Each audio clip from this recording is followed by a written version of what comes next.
திமுக ஆட்சியில் பெண்களுக்கு எங்குமே பாதுகாப்பு இல்லை என்று அதிமுக பொதுச் செயலாளர் எடப்பாடி பழனிசாமி கடுமையாக விமர்சனம் செய்துள்ளார்.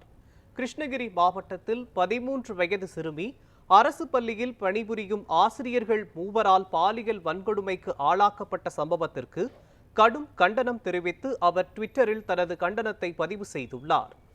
அதில் அரசு பள்ளி மாணவிக்கு தான் படிக்கும் பள்ளியிலேயே பாதுகாப்பு இல்லை என்பது வேலியே பயிரை மேய்கின்ற செயல் என்று தெரிவித்துள்ள அவர், திமுக அரசுதான் இக்கொடூரமான செயலுக்கு முழு பொறுப்பேற்க வேண்டும் என்று கூறியுள்ளார்.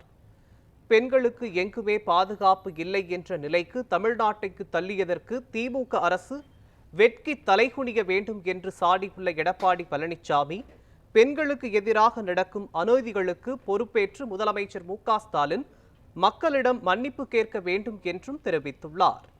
இந்த வழக்கில் கைது செய்யப்பட்டுள்ள மூவர் மீதும் கடும் சட்ட நடவடிக்கை எடுத்து உச்சபட்ச தண்டனை கிடைக்கப் பெறுவதை உறுதி செய்ய வேண்டும் என்றும் அவர் வலியுறுத்தியுள்ளார்.